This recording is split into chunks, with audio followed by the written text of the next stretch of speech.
सभी को मेरा नमस्कार और माँ की कृपा आप लोग पे बनी रहे, सब पे बनी रहे। इसी कामना के साथ हम लोग आज एक नए क्वेश्चन की तरफ बढ़ रहे हैं और इस टॉपिक पे जो आज हम आप लोग के सामने जो टॉपिक रखे हैं आराम से इसको सुनेंगे। कोशिश करेंगे कि अगर इसमें अगर पूरा एक्सप्लेन हम आप लोग को कर दें, लंबा वीडियो नहीं बने तो एक्सप्लेन कर देंगे, नहीं तो इस पे 2 वीडियो हम खुद अपलोड करेंगे इन टॉपिक पे जो आज हम 2 टॉपिक आप लोग के सामने लिखे हैं। पहला क्वेश्चन है, इनमें से कौन सा कथन सही नहीं है? याद रखिएगा, सही नहीं है। ऑप्शन ए, सैजलर आयोग का गठन 1917। Option B, Annie Besant Congress की पहली महिला अध्यक्ष। ऑप्शन सी, गांधी जी का भारत में पहला सत्याग्रह चंपारण में। ऑप्शन डी, उपयुक्त सभी। ऑप्शन ई, इनमें से एक से अधिक या इनमें से कोई नहीं। तो सुनेंगे ध्यान से।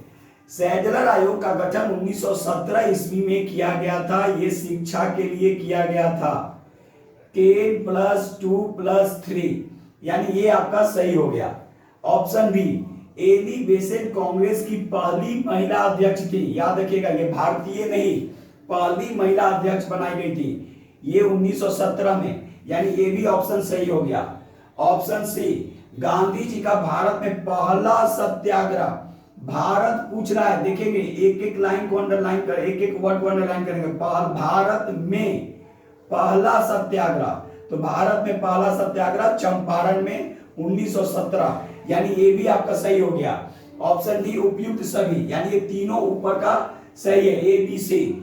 तो इसमें क्या हो जाएगा, इनमें से कोई नहीं, यानी आंसर आपका क्या होगा? आंसर आपका ई होगा, इनमें से कोई नहीं।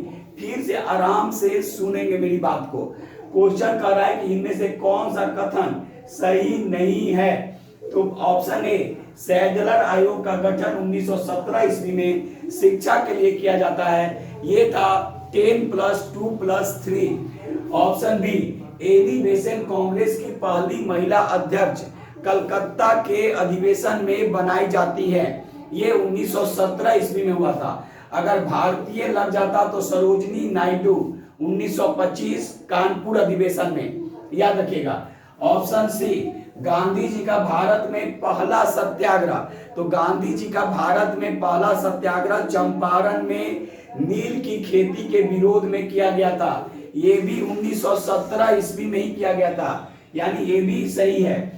ऑप्शन डी, उपयुक्त सभी, यानी ऊपर का तीनों ऑप्शन सही है। तो क्या क्वेश्चन कर रहा है, निम्न में से कौन सा कथन सही नहीं है? तो ऑप्शन ई हो जाएगा, इनमें से कोई नहीं, क्योंकि ये सारे के सारे ऑप्शन सही हैं। ठीक है, चलिए दूसरा क्वेश्चन, निम्न में कौन सुमेलित है? याद रखिएगा, यानी कौन मैच कर रहा है, कौन मिला हुआ है, यानी सुमेलित है। ऑप्शन ए, चंद्रशेखर आजाद की शहादत 27 फरवरी 1931। ऑप्शन बी, गांधी इरविन समझौता 5 मार्च 1931। ऑप्शन सी, भगत सिंह को फांसी 23 मार्च 1931। ऑप्शन डी, तृतीय गोलमेज सम्मेलन 1932। ऑप्शन ई, इनमें से एक से अधिक या इनमें से कोई नहीं। तो सुनेंगे क्या कर रहा है कि कौन सुमेलित है। तो ऑप्शन ए क्या कर रहा है, चंद्रशेखर आजाद की शहादत। तो 27 फरवरी 1931 ईस्वी को चंद्रशेखर आजाद की शहादत इलाहाबाद के अल्फ्रेड पार्क में होता है, यानी ऑप्शन ए आपका सही है। ऑप्शन बी, गांधी इरविन समझौता, गांधी इरविन समझौता 5 मार्च 1931 ईस्वी को, ठीक है, गांधी जी और लॉर्ड इरविन तत्कालिक जो वायसराय था उसके बीच दिल्ली में एक समझौता होता है, जिसको दिल्ली समझौता या फिर गांधी इरविन समझौता के नाम से भी जाना जाता है। तो ये समझौता 5 मार्च 1931 ईस्वी को हुआ था, यानी ये भी ऑप्शन सही है। ऑप्शन सी, भगत सिंह को फांसी। सुनेंगे, भगत सिंह, राजगुरु और सुखदेव को फांसी की जो सजा जो दी गई थी वो 23 मार्च 1931 ईस्वी को दिया गया था। यानी भगत सिंह को, अगर आपसे ये भी पूछा जा सकता है कि भगत सिंह के साथ साथ किसको, तो किन 2 लोगों को, तो भगत सिंह, राजगुरु और सुखदेव, इनको जो फांसी की सजा दी गई थी वो 23 मार्च 1931 ईस्वी को सजा दी गई थी। और इस सजा को सुनाने वाला कौन था? जज।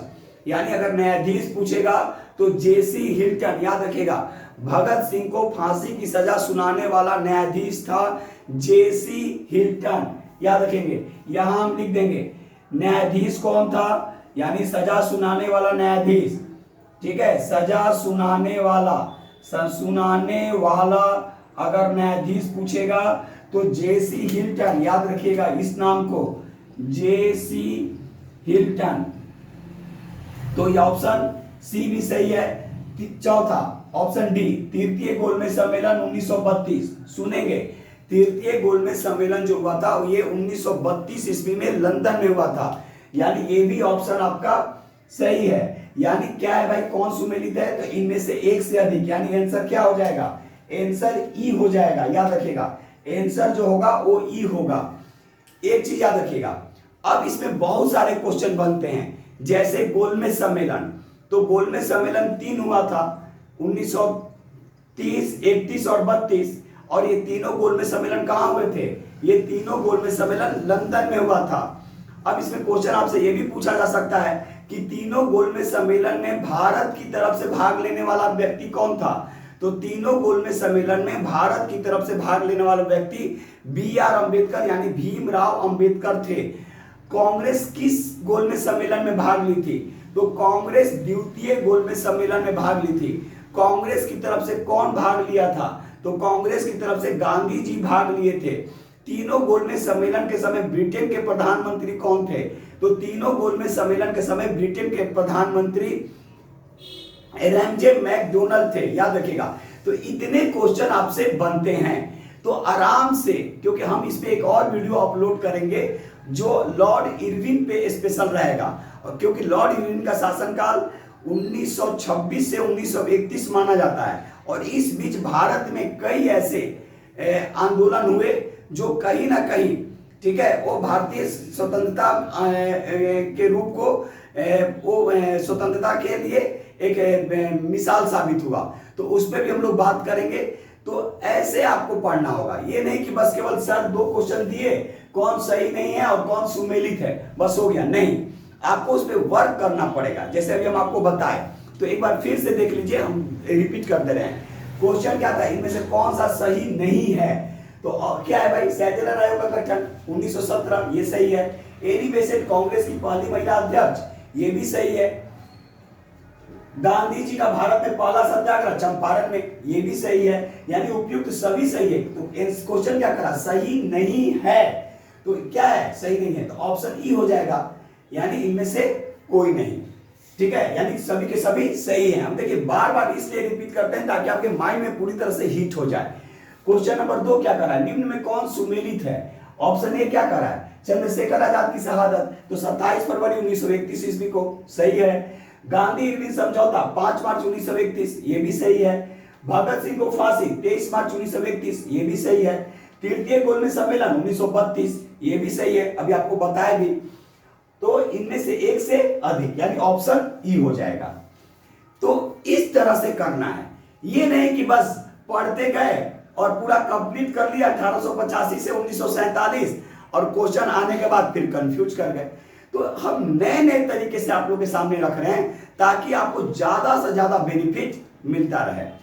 तो चलिए, कोशिश रहेगी कि आज एक और वीडियो अपलोड करेंगे, और वो 1926 से लेकर 1931 तक का जो भी रहेगा, कह सकते हैं कि उसका एक तरह से हिस्ट्री का पूरा निचोड़, ताकि आपको एग्जाम में वहां से क्वेश्चन नहीं छूटे। हम चाह रहे हैं कि आप लोग का 1885 से 1947 तक भारत के संदर्भ में और बिहार के संदर्भ में एक भी क्वेश्चन नहीं छूटे, यानी आप 99% करके आइए और रिजल्ट वहां से पक्का। चलिए, तब तक के लिए आप ये वीडियो को देखिए, अच्छा लगे तो औरों से भी शेयर कीजिए, वो आप पे डिपेंड करता है। हम तो आप ही लोग के लिए लाते हैं कि बस केवल आपको बेनिफिट मिलते रहे और आपसे जो लोग जुड़े हैं उनको बेनिफिट मिलते रहे। तब तक के लिए आप लोग का बहुत बहुत धन्यवाद। जय हिंद, जय भारत।